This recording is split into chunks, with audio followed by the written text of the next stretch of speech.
ब्रह्मानन्दं परमसुखदं केवलं ज्ञानमूर्तिं द्वन्द्वातीतं गगनसदृशं तत्त्वमस्यादिलक्ष्यम् एकं नित्यं विमलमचलं सर्वधिः साक्षिभूतं भावातीतं त्रिगुणरहितं सद्गुरुं तं नमामि।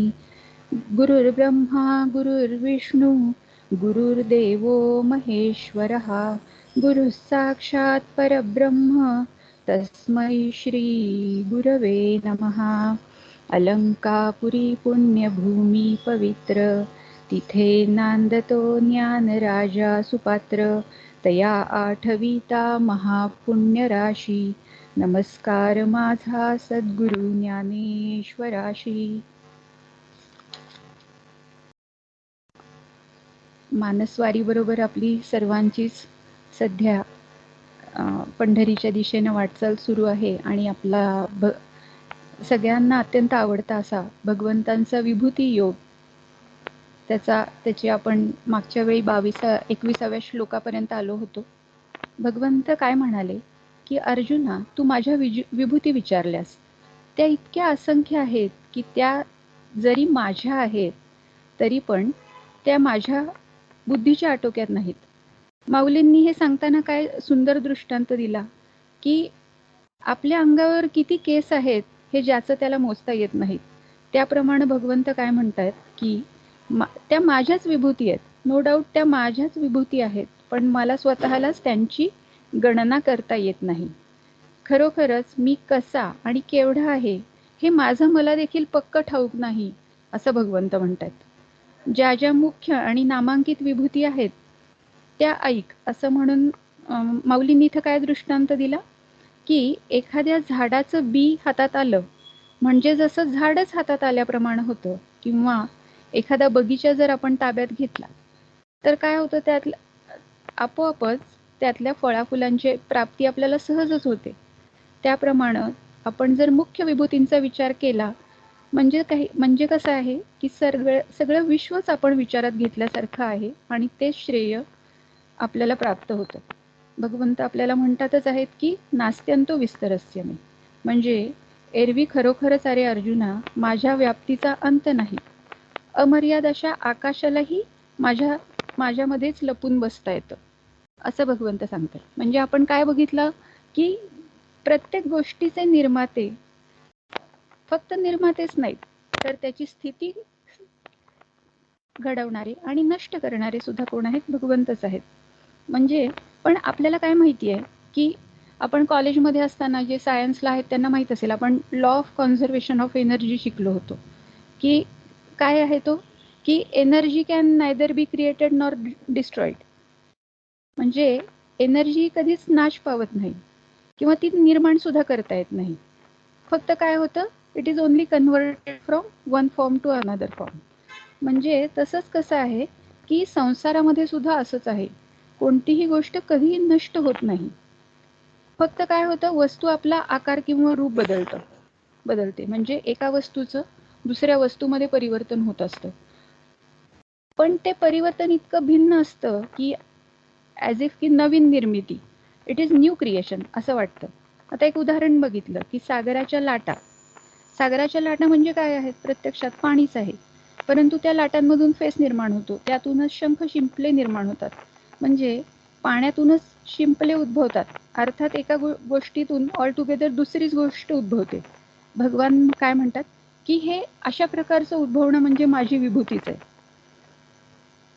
आपल्याला काय करायचं आहे, गीता समजून घ्यायची आहे आणि त्याप्रमाणे आचरण सुद्धा करायचे, हे सगळं ठीक आहे, आपल्याला मान्य पण आहे, आपण सगळेच गीतेचे अभ्यासक आहोत आणि आपल्याला गीता आचरणात आणायची आहे हे आपल्या मनाशी फर्म आहे। मग नेमकं या विभूती योगातून आपण काय शिकायचं आणि काय आचरणात आणायचं, म्हणजे आपण पाहिलं की कोणतीही वस्तू व्यक्ती परिस्थिती यामध्ये जी सुंदरता तेज दिव्यता भव्यता आहे तो गुण त्या व्यक्तीचा नाहीये किंवा त्या वस्तूचा नाहीये, तर ती काय आहे, ती परमेश्वराची विभूती आहे। आता व्यवहारात सुद्धा आपण हाच दृष्टिकोन ठेवायला पाहिजे, म्हणजे सामान्यतः प्रत्येक वस्तू परिस्थिती व्यक्ती घटनेकडं एकतर याचा काही आपल्याला उपयोग आहे का, किंवा याचा आपण उपभोग घेऊ शकतो का, एवढ्याच लिमिटेड दृष्टिकोनातून पाहिलं जातं. याच्याशिवाय काही वेगळा त्याला अँगल आहे हे आपण विसरून जातो. म्हणजे हा वेगळा दृष्टिकोन कोणता आहे, तर तो उपासनेचा आहे, भक्तीचा आहे. तो नो डाऊट आपल्या सगळ्यांकडे आहेच. आपली उपासनाही चालू आहे आणि आपण भक्ती मार्गानेच वाटचाल करत आहोत. समजा एखादी नदी वाहतीये, रम्य झाडी आहे, बाजूला सुंदर असा डोंगर आहे आणि आता पावसाळ्याचे दिवस आहेत, सगळीकडे हिरवगार पसरलेलं आहे.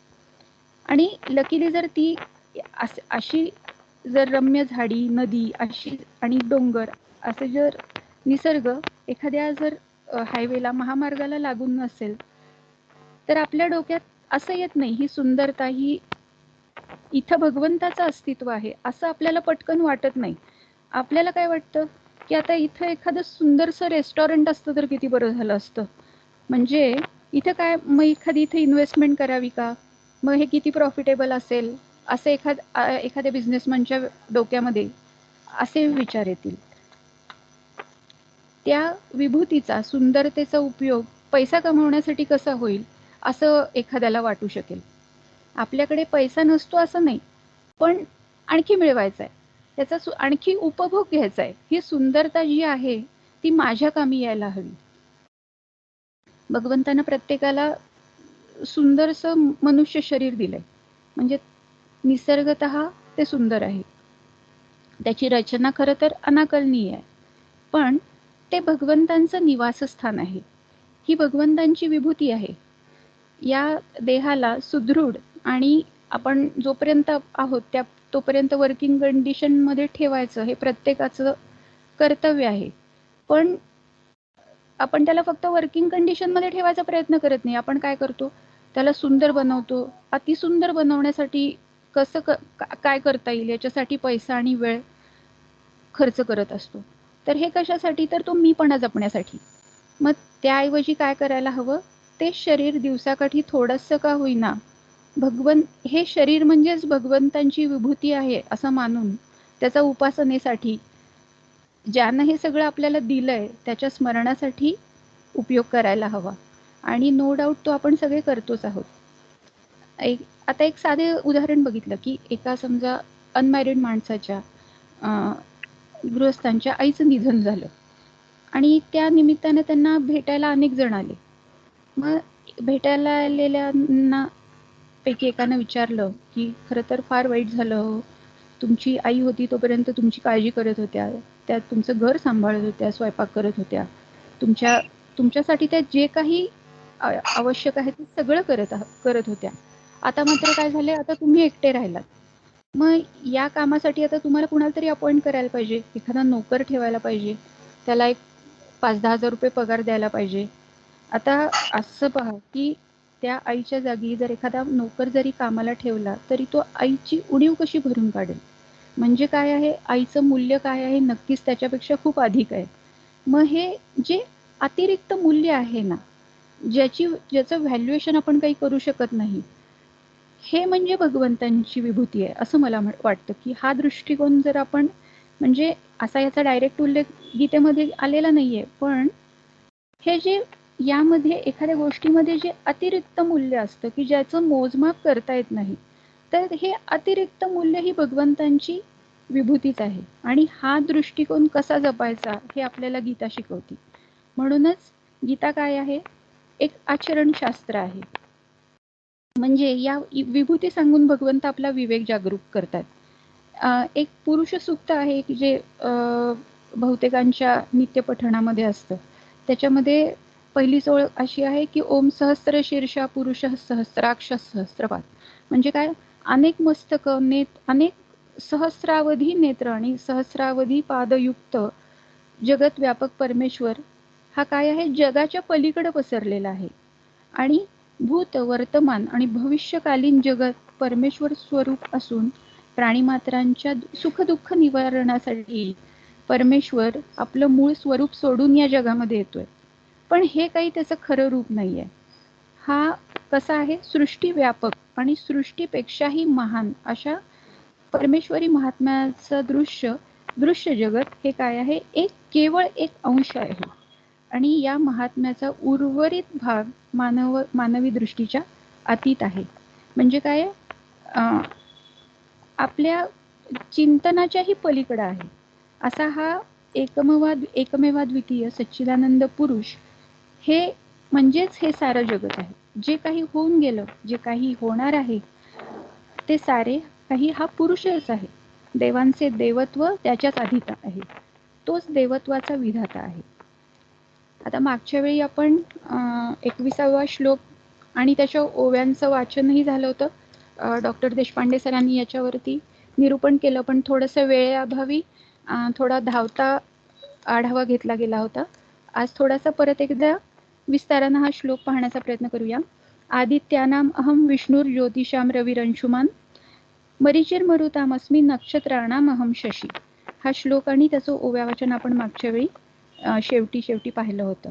म्हणजे काय, आदित्यानाम अहम विष्णुर, मी जो आदितीच्या 12 पुत्रांपैकी विष्णू आहे, अर्थात वामन अवतार आहे. आणि ज्योतिषाम रविरंशुमान, ज्योतीमध्ये किरणांनी युक्त सूर्य आहे. तसेच मी मरीचिर मरुतामस्मी, जे मरुद्गण आहेत त्यामध्ये कोण आहे, मी मरीची आहे असं म्हणलंय. आणि नक्षत्राणाम अहम शशी असं भगवंतांनी आपल्याला सांगितलं 21व्या श्लोकामध्ये. भगवंत काय म्हणतात, सगळ्या आदित्यांमध्ये विष्णू जो आहे तो मीच आहे. आपल्याकडे 12 आदित्य आहेत, त्यामध्ये विष्णू प्रमुख आहे असं आपण मानतो. एका दृष्टीनं हे 12ही आदित्य जे आहेत ना, ते प्रातिनिधिक आहेत. म्हणजे कोणाचं प्रतिनिधित्व करतात ते, तर 12 मराठी महिने जे आपले आहेत त्यांची प्रतीकं एक आहेत. त्यातला सर्वश्रेष्ठ हा विष्णू आहे. आणि हा विष्णू कोणाचं प्रतिनिधित्व करतो, तो कार्तिक महिन्याचा स्वामी आहे अशी मान्यता आहे. याचा अर्थ काय, की आता पुढच्याच महिन्यात येते देवशयनी एकादशी, आषाढी एकादशी. आषाढी ते कार्तिकी भगवंतांचं शयन होतं आणि भगवंत पुन्हा कार्तिकी एकादशीला भगवंत पुन्हा जाग होतात आणि संपूर्ण सृष्टीला जाग करतात अशी आपली मान्यता आहे. मग यावेळी काय असतं, पावसाळा सरलेला असतो आणि पुन्हा सूर्याची किरण पृथ्वी मातेला दिसायला लागतात. मग म्हणून भगवंत काय म्हणतात, की आदित्यांमध्ये मी विष्णू आहे. हे 12 आदित्य कोणते कोणते आहेत, तर त्यांची नावं अशी आहेत: धाता, मित्र, अर्यमा, शुक्र, वरुण, अंशु, भग, विवस्वान, पूषा, सविता, त्वष्टा आणि विष्णू. अशा 12 आदित्यांचा समावेश असून त्याच्यामध्ये कोण आहे, विष्णू हे प्रधान आहेत. जे नेहमी सूर्यनमस्कारांचा अभ्यास करतात त्यांनाही माहीत असेल, की आपण शेवटी एक सर्वसमावेशक असा सूर्यनमस्कार म्हणतो पहा. म्हणजे सगळे मित्र, रवी, सूर्य, भानू, खगभूषण, हिरण्यगर्भ, मरीचादित्य, सवितृ, अर्क, भास्करेभ्यो नमो नमः असं आपण म्हणतो. तर ही सगळी विष्णूचीच रूपं आहेत. आता भगवंत काय म्हणतात, मरीची मरुतामस्मी, म्हणजे मरीचिर मरुतामस्मी. मरुतांमध्ये मी मरीची आहे. 7 प्रधान मरुद्गण आहेत असं म्हणलेलं आहे. आणि ते कोणते कोणते आहेत, त्यांची नावं अशी आहेत. ते प्रधान मरुद्गण आहेत ते आवह, प्रवह, विवह, परावह, उद्वह, संवह, परिवह असे हे 7 प्रधान मरुद्गण आहेत. मग त्यांचा नायक म्हणजे मरीची, तो मी आहे असं म्हणलेलं आहे. वायुपुराणामध्ये प्रत्यक्षात 49 मरुद्गणांचा उल्लेख येतो आणि त्यांची नावं पण दिलेली आहेत. पण जे प्रधान आहेत ते किती आहेत, ते 7 आहेत. आता पुढे भगवंतांनी या श्लोकामध्ये म्हणलेलं आहे, नक्षत्राणाम अहम शशी असं म्हणलेलं आहे. म्हणजे सगळ्या नक्षत्रांमध्ये सगळ्या चंद्र ही भगवंतांची विभूती आहे. म्हणजे चदी आल्हादने, या आल्हादक धातूवरून हा शब्द बनलेला आहे.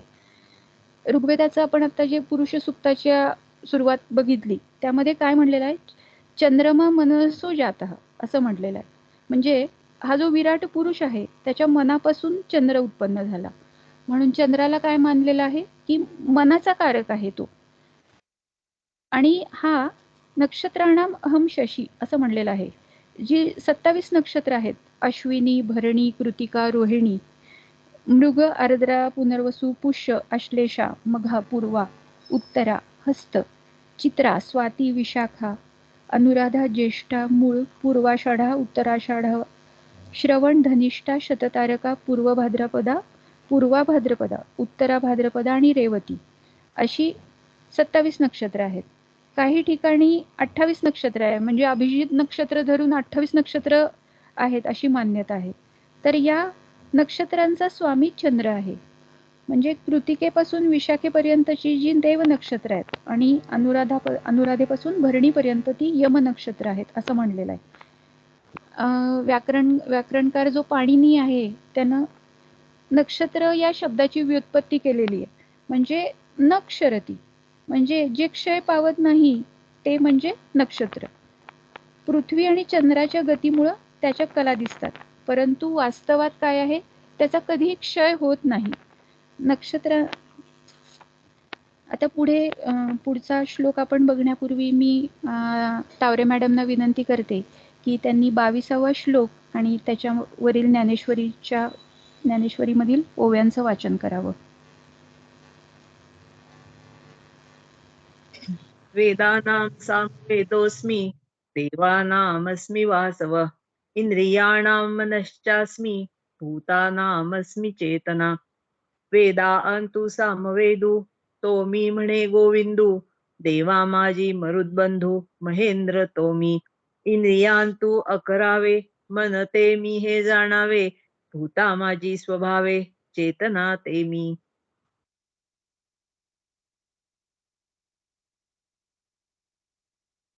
धन्यवाद मॅडम. पुढचा नाही पुढचा श्लोक हा पण घ्यायचा.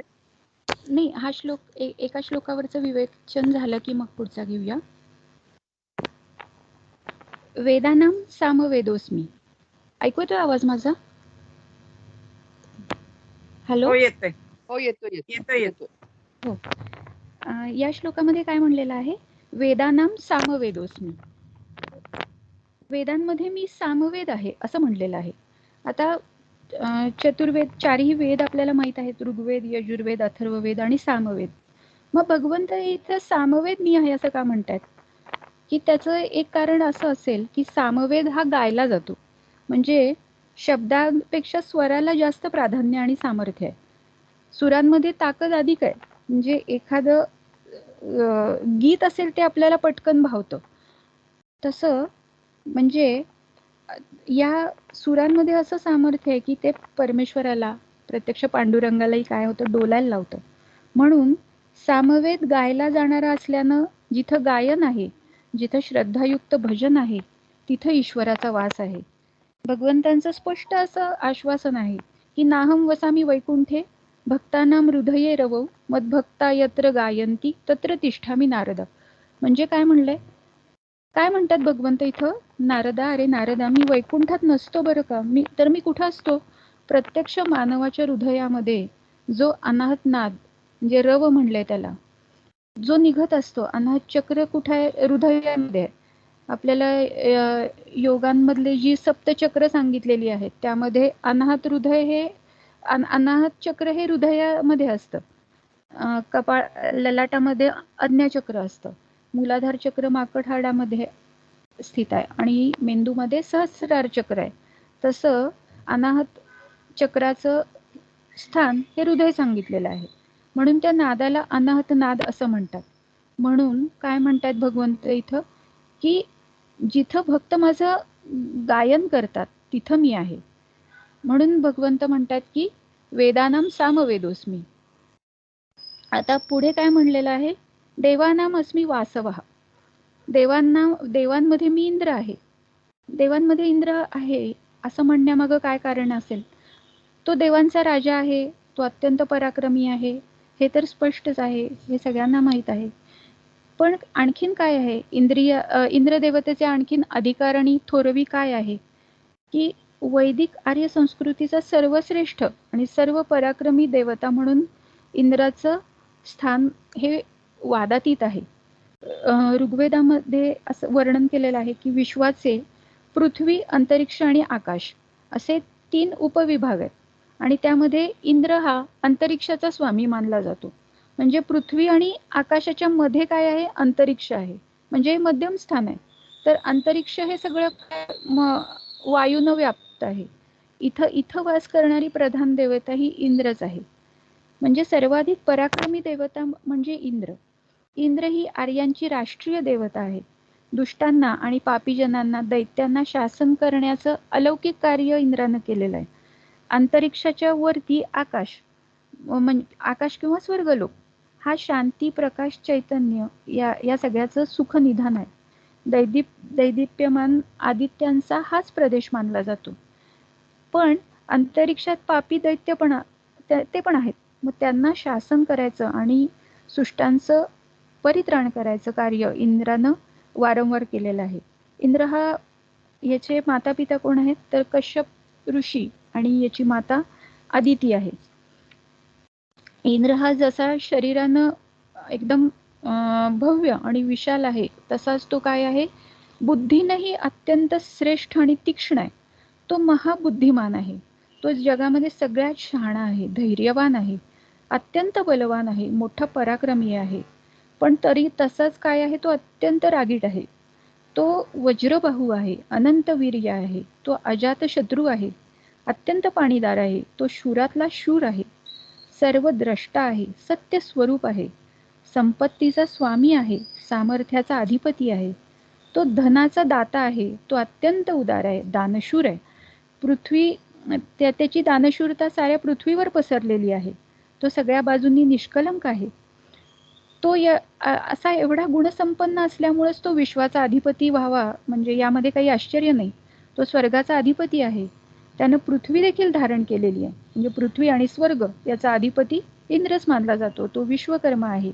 म्हणजेच काय तर तो थोडक्यात सांगायचं तर तो सगळ्या विश्वाचा नियंता आहे.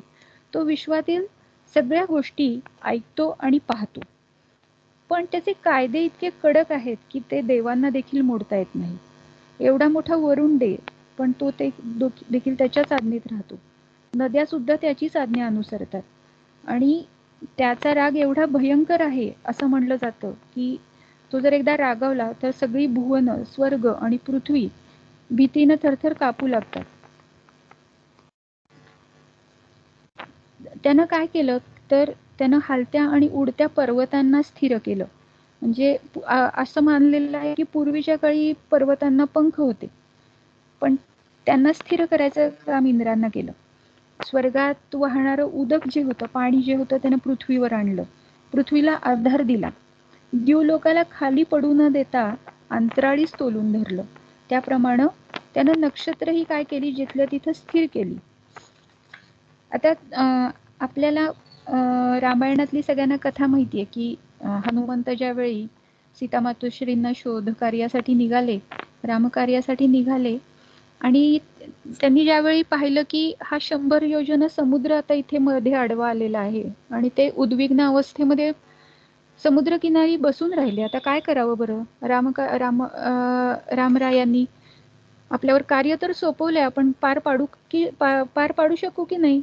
तर त्यावेळी तिथे जांबुवान होते आणि जांबुवानांनी हनुमंताची वीर वृत्ती जागृत करताना त्याला आठवण करून दिली.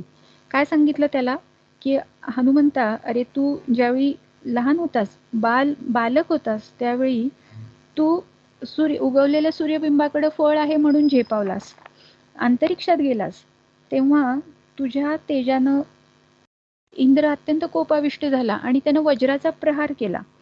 इंद्रानं तुझ्यावर वज्र फेकलं, त्यामुळे तुझ्या हनवटीचा भाग भग्न झाला आणि म्हणून तुला हनुमान असं नाव पडलं. पण वज्रप्रहारानं तुला काही मोठी इजा तर झाली नाही, असं म्हणून असं बघितल्यावर इंद्रानं तुला स्वेच्छा मरणाचा वर दिला, असं जांबुवानांनी हनुमंताला आठवण करून दिली. पाताल निवासी असुरांना वर येण्यासाठी अडथळा करण्याकरता म्हणून इंद्रानं मैनाक पर्वताला समुद्रात ठेवलं. त्यावेळी हनुमंत ज्यावेळी समुद्रात पार करून निघाला, उड्डाण केलं त्यांनी, त्यावेळी त्याला विश्रांती द्यायला मैनाक पर्वत समुद्रातून वर आला. त्यामुळे इंद्रदेवता त्याच्यावर संतुष्ट झाली. राम-रावण युद्धामध्ये सुद्धा असा उल्लेख येतो की इंद्रानं आपला सारथी, त्याचा सारथी कोण आहे तर तो मातली नाव आहे त्याच्या सारथ्याचं, तो मातली त्यानं आपला रथ आणि सारथ्याला रामाकडे पाठवलं आणि सांगितलं की देवांचं हित कर.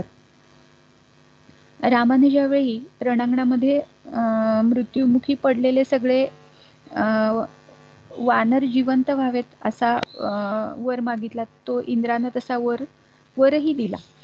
तर असा हा इंद्राचा उल्लेख येतो.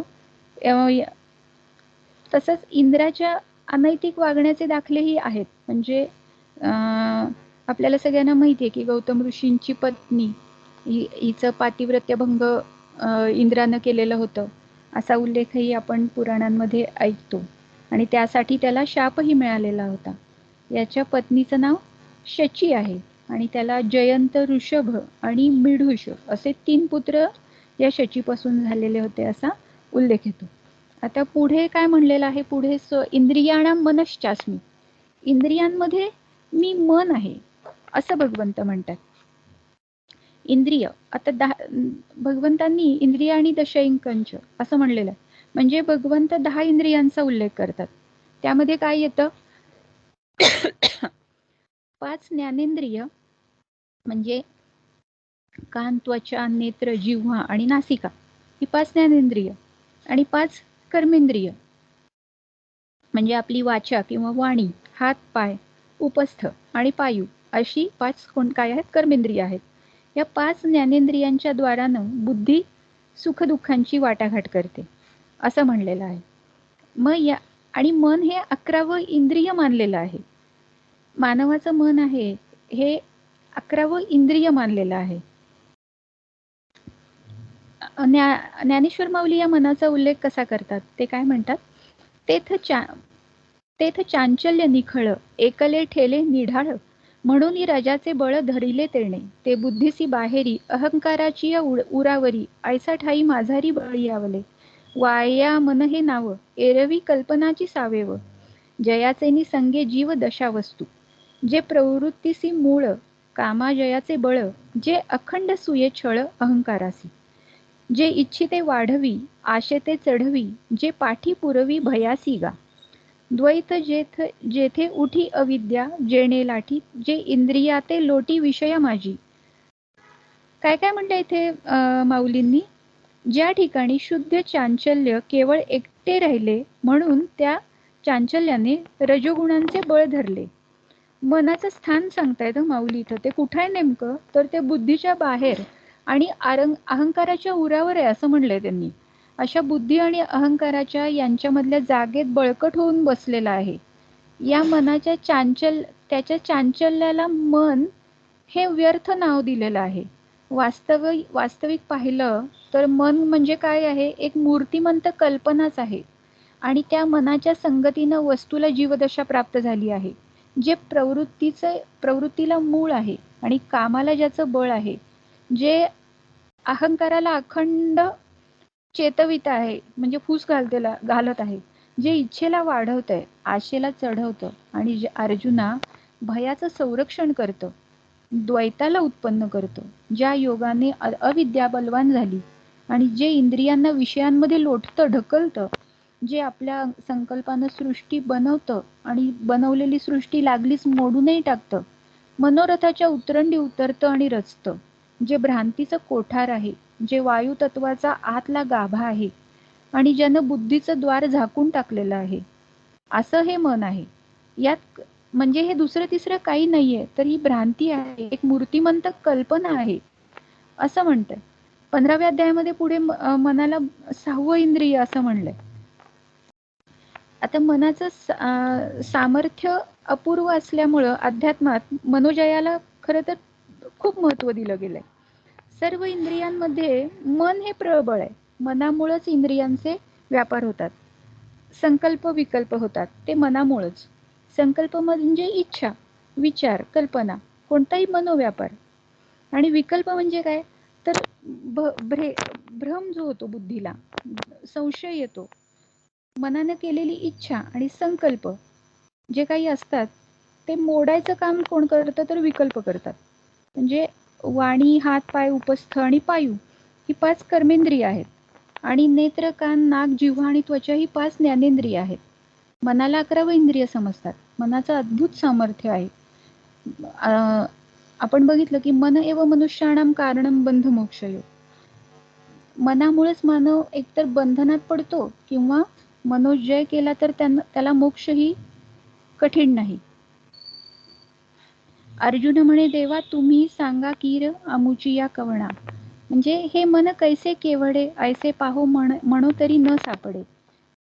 ज्ञानेश्वरीतला अर्जुन काय म्हणतोय की देवा तुम्ही आमच्या विषयीच्या कळकळीनं खरोखर सांगत आहात, परंतु महाराज या मनाच्या स्वभावापुढे टिकावं लागत नाही. 6व्या अध्यायातल्या ओव्या आहेत या. तर ते कसं आहे, केवढं आहे याचा पत्ता लावू असं म्हटलं तर ते काही सापडत नाही. एरवी या मनाला वावरायला हे त्रैलोक्य अपुरं पडतं. म्हणून हे असे कसे होईल की माकडाला समाधी लागेल किंवा सोसाट्याच्या वाऱ्याला सुद्धा थांब म्हणलं तर ते थांबेल. जे मन बुद्धीला छळतं ते केलेला निश्चय सिद्धीच जाऊ देत नाही आणि सात्विक धैर्याच्या हातावर हात मारून पळून जातं.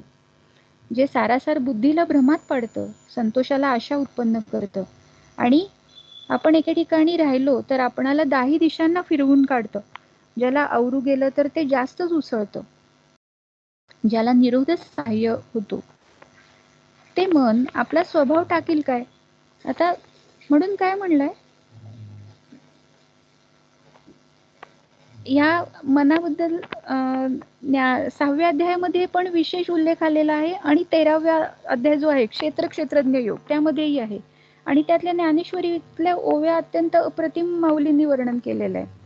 म्हणजे त्यात म्हणलेलं आहे की धैर्याला चुकूनच ते पळून जातं, आशेला भुलवतं, ते काय करत नाही, ते फार लबाड आहे, म्हणून त्याला जप असं सांगितलेलं आहे. मन करारे प्रसन्न, तुकाराम महाराज म्हणतात ना, मन करारे प्रसन्न सर्व सिद्धीचे कारण. बहिणाबाई चौधरी म्हणतात, मन वढाळ वढाळ जसं पिकातलं ढोर, किती हाकला फिरून येतं पिकावर. आता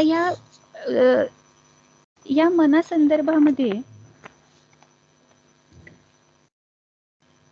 या मनाचे महारिपू कोण सांगितलेले आहेत. तर या मनाचे महारिपू कोण आहेत, शत्रू कोण आहेत? काम, क्रोध, मोह, मद, लोभ आणि द्वेष आणि दंभ या मनाचे षड्रिपू आहेत. यांचा संग पूर्णतः टाकायचा असेल, सोडायचा असेल तर काय करायला हवी? परमार्थाची वाटचाल करणाऱ्या प्रत्येक भक्तानं किंवा उपासकानं या षड्रिपूंचा संघ जो आहे तो टाकायलाच हवा. भगवंतांनी गीतेत अर्जुनाला काय उपदेश केलाय, तर गुणातीत हो, निस्त्रयित गुण्यो भव अर्जुन असं म्हणलंय. गुणातीत हो म्हणजे या त्रिगुणातीत हो. त्रिगुणातीत हो म्हणजे काय, तर तू मनाला जिंक. आता मन हे कसं आहे, मन हे अंतःकरण चतुष्टयांपैकी एक आहे. म्हणजे अंतःकरण चतुष्टयांमध्ये काय काय येतं, मन, बुद्धी, चित्त, अहंकार म्हणून काय होतं, अंतःकरण चतुष्टय बनतं. अंतःकरणाच्या मध्ये मन म्हणजे त्याला त्याची डेफिनेशन किंवा व्याख्या काय केली जाते, संकल्प विकल्पात्मकम मनः असं म्हणलेलं आहे. म्हणजे संकल्प करतं, विकल्प करतं, ते मन आहे. चित्ताला काय म्हणलंय, जे चिंतनात्मक आहे, चिंतन करणारं ते चित्त आहे. आणि बुद्धी कशी आहे, तर निश्चयात्मिका. दुसऱ्या अध्यायामध्ये उल्लेख आलेला आहे की निश्चयात्मिका बुद्धी, जी निश्चय करते ती कोण आहे, तर ती बुद्धी आहे, असा उल्लेख आलेला आहे. आता नाथांनी मनाबद्दल काय म्हणलेलं आहे ते आपण थोडक्यात बघूया.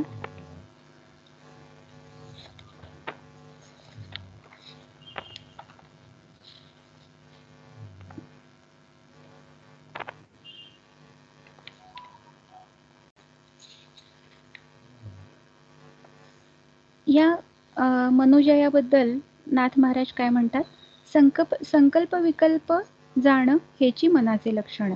अंतःकरणाच्या संकल्प आणि विकल्पनात्मक वृत्तीला मन असं म्हणलेलं आहे. चित्ताच्या चिंतनाचे विषय वाईट असले तर मनुष्य भोगाकडे वळतो आणि चित्ताच्या चिंतनाचा विषय जर परमेश्वर असेल तर साधकाला परमेश्वर व्हायलाही वेळ लागत नाही असं म्हणतात नाथ महाराज. काय म्हणतात ते, की संतांच्या, साधूंच्या किंवा सद्गुरूंच्या सहवासात साधक पालटून जातो, हे खरं आहे.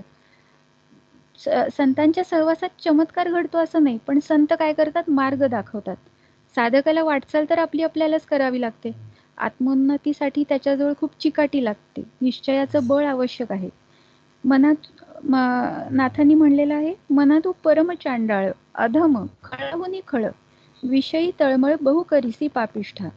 मन हे साक्षात पातकी पामर आहे, त्यामुळे ते स्थिर राहत नाही.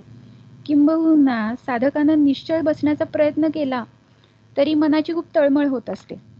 म्हणूनच नाथांनी मनाला कधी रागावून, कधी चुचकारून, तर कधी फटके मारून ईश्वरचरणी, संतचरणी लीन कसं व्हायचं हे शिकवलेलं आहे.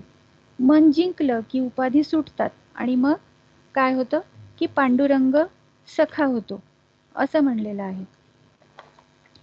मनोजयाची आवश्यकता समर्थांनी सांगितलेली आहे. मनाचे श्लोक आपण नित्य पठण आहे, आपला अभ्यास वर्गही चालू आहे. त्यामध्ये म्हणलेलं आहे ना, मनाची शते ऐकता दोष जाती, मती मंद ते साधना योग्य होती. मग परमार्थ जिंकण्यासाठी समर्थ म्हणतात मनाला जिंकावं लागतं. ज्याला मन जिंकता येतं तोच सिद्ध होतो. सगळ्या संतांनी मनावर उदंड लिहिलेला आहे. पण समर्थ मात्र मानवी मनाला समजावून सांगतात. ते मनाला सज्जन म्हणतात. मानवी मन चंचल असतं, ते त्याला विषयाकडे वळवून त्याला अधपतित करतं. मनाचा कोणताही निश्चय मन होऊ देत नाही. मनाला जिंकण्याचा मंत्रच समर्थांनी मनाच्या शतांमध्ये सांगितलेला आहे. म्हणून मनाला झोडपण्यापेक्षा मनाला अंतर्मुख कसं करायचं हे समर्थांनी सांगितलेलं आहे. म्हणून त्याला वारंवार सज्जन असं संबोधलेलं आहे. आयुष्यामध्ये आक्रस्ताळेपणा करून खरं तर काहीही साधत नाही. दुःख आणि कितीही प्रतिकूल प्रसंग जरी आले आयुष्यात, तरी त्याला धीरोदात्तपणे कसं सामोरं जायचं, मनाला विवेकाचा नित्य अंकुश कसा ठेवायचा, या हळूहळू हेच शिकवून मनाला समर्थांनी अंतर्मुख केलेलं आहे. त्यात कसं म्हणलेलं आहे, मना तू विचार कर, या जगात सगळी सुख मिळालंय असा कोणीतरी आहे का, शोधून काढ. मना बाबा रे, तूच पूर्वी जी कर्मे करून ठेवली आहेस ना, अर्थात त्यासारखे फळ भोगणे तुला प्राप्त झालेले आहे. कर्माच्या योगानं जीवाचा या लोकी जन्म झालेला आहे, परंतु तो शेवटी काळाच्याच जबड्यात जाऊन पडणार आहे. मोठमोठे लोकही मृत्यूच्याच वाटेनं गेले. म्हणजे आजवर किती एक जन्माला आले आणि मेले त्याची गणती नाही. कारण मना खरं पाहिलं तर बोलून चालून हा काय आहे, पृथ्वी लोक हा मृत्यू लोक आहे. परंतु प्राणी जिवंत असेपर्यंत अगदी मी म्हणत असतात. म्हणजे जसं काही हे सगळं वैभव जे काय आहे ते चिरकाळ टिकणार आहे असंच समजतात. पण अकस्मात त्याला एक दिवस हे सगळं सोडून जावंच लागतं. समर्थांचे जे प्रभाते मनी राम चिंतित जावा असे जे श्लोक आहेत, त्यामध्ये ते कसं काय म्हणतात, रामरायाचं सुंदर वर्णन केलंय की हा सुंदर रामराया मोठा पराक्रमी, शांत, महाधैर्यशाली आहे. कठीण प्रसंगी तो काय करतो, आपल्या सेवकांचा सांभाळ करतो. याचं पहाटेच्या वेळी चिंतन करावं. हा धनुर्धारी राम विलक्षण सामर्थ्याचा आहे. महाभयंकर काळही ज्याला थरारून जातो, त्यापुढे क्षुद्र मानवाची काय किंमत. त्या रामाचं पहाटे चिंतन करावं.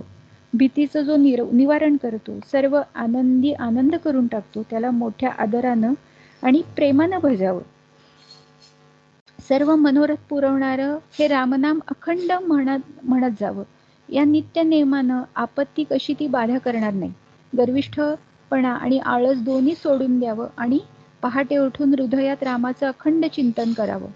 ज्याच्या नामाच्या योगाने महादोष नष्ट होतात, ज्याच्या नामानं मनुष्याला सद्गती प्राप्त होते, ज्याच्या नामानं पुण्याचे ढीग साठतात, त्या रामाचं पहाटेच अंतःकरणात ध्यान करावं.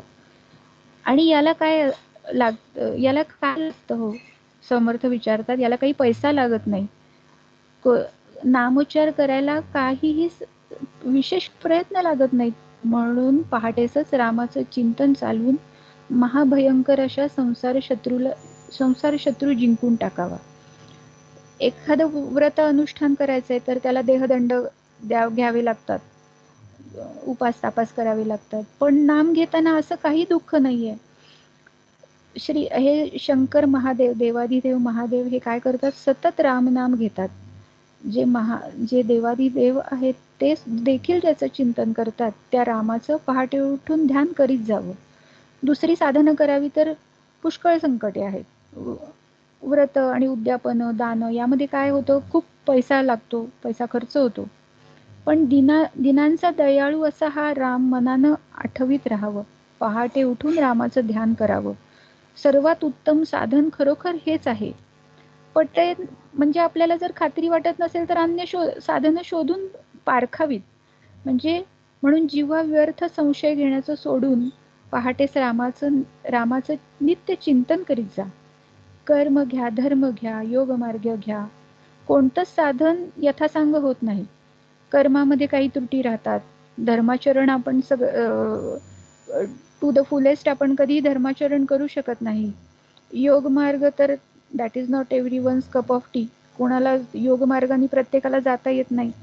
तर मग काय प्रत्येकाला काय सहज साध्य आहे?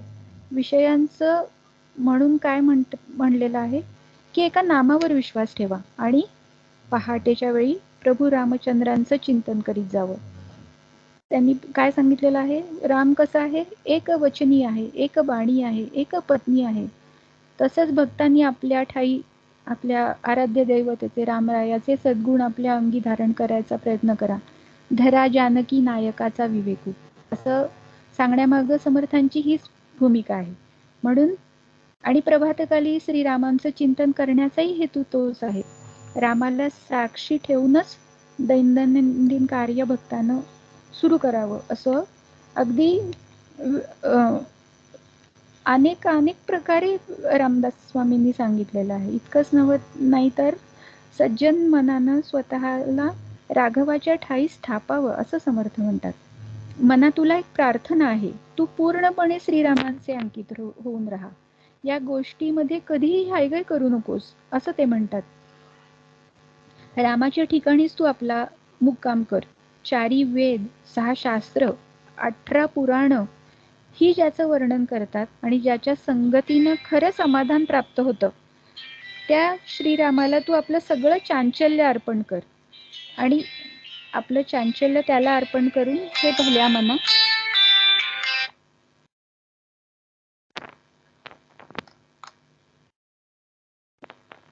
भल्या मना तू काय कर की रामरायाचं चिंतन कर. आता थोडक्यामध्ये तुकाराम महाराजांनी मनाबद्दल काय सांगितलेलं आहे बघूया. तुकाराम महाराजांनी आपल्या अभंगांमध्ये मनाला जिंकण्याचे विविध मार्ग सांगितलेले आहेत. ते काय म्हणतात की हे मना, दुष्ट वासना आणि वाईट संगत यांचा तू त्याग कर. माझ्या हिताची, तुझ्या हिताची एकच गोष्ट आहे. आणि ते काय आहे? ती हिताची गोष्ट कुठली आहे? तर तू प्रेमाने विठ्ठलाचा पाय धरणं हीच तुझ्या आणि माझ्या हिताची गोष्ट आहे. यातच सगळं सुख सामावलेलं आहे.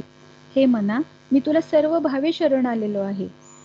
या देहाची अनंत दुःख भोगून मी फारच दमलो आहे. संसारातून तारणारे तुझ्याखेरीज दुसरे कोणी नाही. किंबहुना तिन्ही लोकांचे 33 कोटी देव जरी माझे गुरु झाले तरी मना तू माझ्यावर कृपा केल्याशिवाय माझी उन्नती साधणं शक्य नाही, असं महाराज म्हणतात. सर्व लोकांना धनाची फार इच्छा असते. मना तुलाही तीच संगत आवडते. परंतु या सर्व बाह्य संघांचा त्याग करून तू विठ्ठल चरणी लीन व्हावंस, अशी विनंती मी तुझ्या चरणी मस्तक ठेवून वारंवार करतोय, असं तुकाराम महाराज मनाला म्हणतात. महाराजांनी एका अभंगामध्ये इतकं सुंदर गोड शब्दामध्ये असा उपदेश केलेला आहे की अरे मना तू एक कर, पंढरपूरला जा आणि तिथं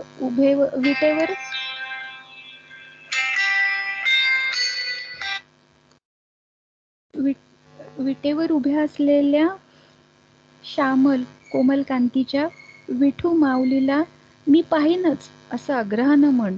तू जर तुझ्या वाणीनं रामकृष्ण हरी गोविंद असं नाम घेशील तर तू सांगशील ते काम मी करीन. हे माझ्या मनात तू संतांच्या पायाशी विनम्र राहा आणि कीर्तन रंगात विठ्ठलाचं नाव गाण्यासाठी सतत उभाही राहा. मी तुला शरणागत होऊन हेच मागणे मागत आहे. माझ्या मना, भजन रंगात तू प्रेमानं नाच, आनंदानं टाळी वाजव आणि आपल्या अंतःकरणातल्या सगळ्या विकारांचा मळ काढून टाक. तुकाराम महाराज म्हणतात, हे सगळं करण्यासाठी हे मना तू अत्यंत तत्पर हो. आता मनावर विजय मिळवलेले नाथ महाराज काय म्हणतात, त्यांचा आपण थोडासा उपदेशात्मक भाग जो काही येतो तो एकनाथी भागवतातला आहे, तो आपण थोडासा बघितला. नाथ महाराजांना शांती ब्रह्म किंवा शांती सागर असं म्हणायचे. त्यांच्याबद्दल आपल्या लहानपणापासून ऐकण्यात एक कथा आहे किंवा यापूर्वीच्याही कधी आपल्या विवेचनामध्ये ती येऊन गेली असेल. पण जसं म्हणतो ना आपण की हे वारंवार ऐकलं तरी आपल्याला कधी कंटाळवाणं वाटत नाही. एकच मिनिट.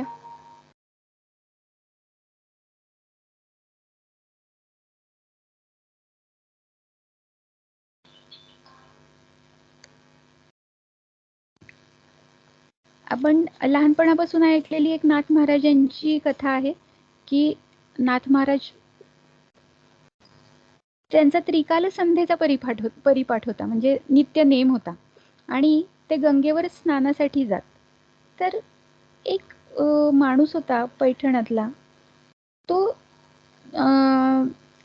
त्यांना नेहमी पाहत असे आणि तो मोठा उद्दाम असा होता आणि त्याला पैठणमध्ये नाथ महाराज अत्यंत साधू वृत्तीचे आहेत हा नाथांचा झालेला बोलबाला त्याला अजिबात सहन होत नसे. एके दिवशी त्यानं काय केलं, या पठाणानं नाथ महाराज ज्यावेळी गोदावरी नदीत स्नान करून घाटावर आले त्यावेळी तो यांच्या अंगावरती थुंकला. नाथ महाराज काही चिडले नाहीत, या यवनावरती ते रागवले नाहीत. त्यांनी काय केलं, ते उलट पुन्हा एकदा गोदावरी नदीत स्नानाला गेले. घाट चढून वर आल्यावर यानं पुन्हा तोच प्रकार केला. असं इतकं वेळोवेळी प्रकार त्यानं केला, म्हणजे नाथांच्या सहनशीलतेची ही अगदी सत्व परीक्षा होती खरं तर. पण नाथ महाराज एकदाही रागवले नाहीत.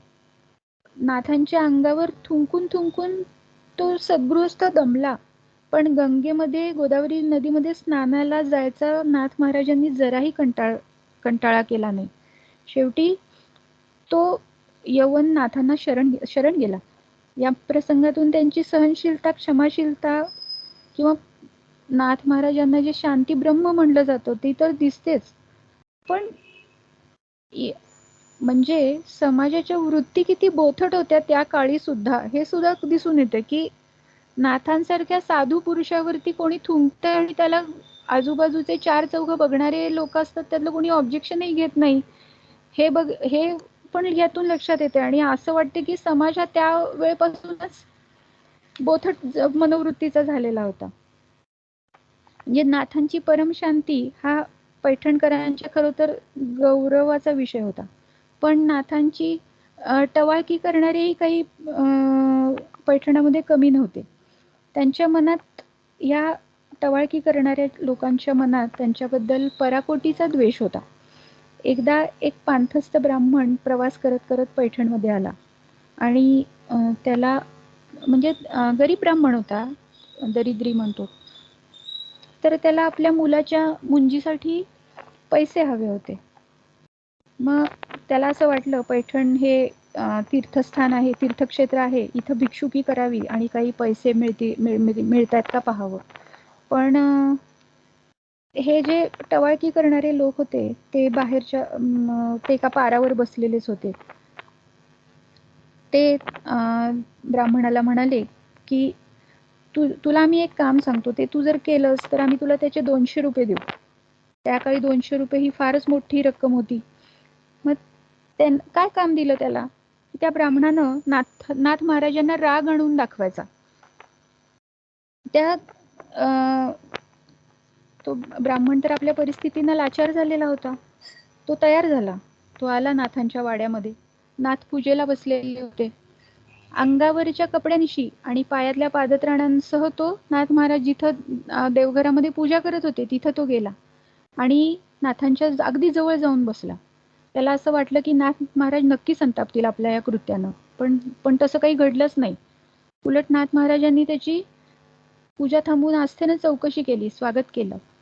तो ब्राह्मण खरं तर ओशाळला, पण त्याला पैसेही दिसत होते, आपल्याला 200 रुपये मिळणार आहेत. त्यानं आणखीन काहीतरी प्रयत्न करायचं ठरवलं. दुपारी भोजनाची वेळ आल्यावर तो मुद्दामच गोदावरी नदीवर स्नानाला गेला आणि खूप वेळ केला त्यानं. नाथांनी प्रेमानं त्याला परत घरी बोलवण्यासाठी श्रीखंड पाठवलं. भोजन म्हणजे पंक्तीत बसला भोजनाला. आणि एक शेवटचा प्रयत्न म्हणून त्यानं असं एक विचित्र कृत्य केलं. नाथांच्या पत्नी गिरिजाबाई तूप वाढायसाठी आल्या. त्यावेळी त्यानं काय केलं, तो ब्राह्मण उठला आणि गिरिजाबाईंच्या पाठीवर जाऊन बसण्याचा प्रयत्न करू लागला. तर नाथ महाराज त्यावेळी काय म्हणाले असतील, नाथ सांभाळा हो, नाहीतर ब्राह्मण खाली पडायचा. गिरिजाबाई नाथांच्या तालमीत तयार झालेल्या होत्या. त्या हसून म्हणाल्या, अहो पडेल कसा, मी हरिपंडिताला नाही का पाठीवर घ्यायचे, जसा हरिपंडित मला तसाच हे. हे उद्गार ऐकल्यावर मात्र तो ब्राह्मण अत्यंत शरमला. त्यानं नाथ महाराजांचे पाय धरले आणि क्षमायाचना केली. नाथांनीही त्याला क्षमा तर केलीच, पण त्याला 200 रुपये ज्या ब्राह्मणांकडून मिळणार होते ते नाथांनी त्याला स्वतःच दिले. आणि पण त्यांनी आणखीन एक गंमत केली. त्या ओट्यावर पारावर बसलेल्या समाजकंटकांना सांगितलं की मी ह्याच्यावर रागावलो बरं, असं म्हणून आता तुम्ही तो यशस्वी झाला मला राग आणण्यामध्ये, त्यामुळे तुम्ही कबूल केलेले 200 रुपये जे होते ते या ब्राह्मणाला तुम्ही द्यायला हवेत. म्हणजे वास्तविक नाथ अजिबात रागवलेले नव्हते, ते परमशांतीचे आगर आहेत. ते त्या लोकांनाही खरं तर कळलेलं होतं, पण नाथ महाराजांनी आपल्या मुखानंच सांगितल्यामुळं नाईलाजानं त्यांना त्या ब्राह्मणाला 200 रुपये द्यायला लागले. नाथ महाराजांना वारंवार दंडवत घालून त्यांची क्षमा याचना मागून तो ब्राह्मण आपल्या गावी रवाना झाला. म्हणजे शांती हा असा गुण आहे की जितकी म्हणून आपण मनाची प्रसन्नता वाढवू तितका तो धारण करता येतो. क्रोध हा या शांतीचा फार मोठा शत्रू आहे. म्हणून शांती जर धारण करायची असेल तर मनाची प्रसन्नता वाढवायला हवी. आणि मनाची प्रसन्नता कधी वाढेल, तर मनाची प्रसन्नता वाढवायची असेल तर काय होईल की विषयांचं सेवन कमीत कमी केलं पाहिजे. कारण विषय प्राप्त झाला नाही की माणूस चडफडायला लागतो. आपल्याला हवं ते मिळालं नाही की तो संतापतो. म्हणून त्या क्रोधाला बाजूला टाकून मनामध्ये प्रसन्नता धारण करायला हवी. त्यामुळेच भगवंतांनी मनाला आपली विभूती आहे असं म्हणलेलं आहे. आपण या श्लोकाच्या इथे थांबूया आणि पुढचा श्लोक आपण पुढच्या वेळी बघूया असं मला वाटतंय. श्रीकृष्णार्पणमस्तु.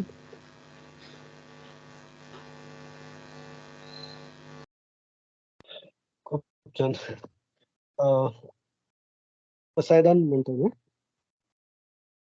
आता विश्वात्मके देवे येणे वाग्यज्ञे तोषावे, तोषो निमज द्यावे पसायदान हे. जे खळांची व्यंकटी सांडो तया सत्कर्मी रती वाढो, भूता परस्परे पडो मैत्र जीवांचे. दुरितांचे तिमिर जावो विश्वस्वधर्म सूर्ये पाहो, जो जे वांछील तो ते लाहो. प्राणी जात वर्षत सकळ मंगळी, ईश्वर निष्ठांची मांदियाळी. अनवरत भूमंडळी भेट तू भूता, चळा कल्पतरूंचे आरव. चेतना चिंतामणींचे गाव, बोलते जे अर्णव पियुषांचे. चंद्रमेजे अलांछन मार्तंड जे तापहीन, ते सर्वाही सदा सज्जन. सोय रे हो तू किंबहुना सर्व सुखी, पूर्ण हो नीतीही लोकी. भजिजो आदि पुरुखी अखंडित, आणि ग्रंथोपजीविये विशेषी लोकीये. दृष्टा दृष्ट विजये होवावे जी. येथ म्हणे श्री विश्वेश्वरावो, हा होईल दान पसावो. येणे वरे ज्ञान देवो, सुखिया झाला, सुखिया झाला, सुखिया झाला. गीतेची आरती म्हणतात ना? हा म्हणते. हा. ओम जय भगवद्गीते. ओम जय भगवद्गीते. हरिः कमलविहारिणि, हरिः कमलविहारिणि, सुन्दरसुपुनीते. ॐ जय भगवद्गीते. कर्मसुमर्मप्रकाशिनि, कामासक्तिहरा, मय्या कामासक्तिहरा. तत्त्वज्ञानविकासिनि, तत्त्वज्ञानविकासिनि, विद्या ब्रह्मपरा. ॐ जय भगवद्गीते. निश्चल भक्तिविदायिनि, निर्मलमलहारी, मय्या निर्मलमलहारी. शरणरहस्यप्रदायिनि, शरणरहस्यप्रदायिनि, सबविधिसुखकारी. ॐ जय भगवद्गीते. रागद्वेषविदारिणि, कारिणि मोद सदा, मय्या कारिणि मोद सदा. भवभयहारिणि तारिणि, भवभयहारिणि तारिणि, परमानन्दप्रदा. ॐ जय भगवद्गीते. असुरभाव विनाशिनि, नाशिनि तमरजनी, मय्या नाशिनि तमरजनी. दैवी सद्गुणदायिनि, दैवी सद्गुणदायिनि, हरिरसिका सजनी. ॐ जय भगवद्गीते. समता त्याग सिखावनी, हरिमुख की बानी, मैया हरिमुख की बानी. सकल शास्त्र की स्वामिनी, सकल शास्त्र की स्वामिनी, श्रुतियों की रानी. ओम जय भगवद्गीते. दया सुधा बरसावनी, मातु कृपा कीजे, मैया मातु कृपा कीजे. हरिपद प्रेम दान कर, हरिपद प्रेम दान कर, अपनो कर लीजे. ओम जय भगवद्गीते. ओम जय भगवद्गीते. ओम जय भगवद्गीते. हरिः कमलविहारिणि, हरिः कमलविहारिणि, सुन्दरसुपुनीते. ओम जय भगवद्गीते.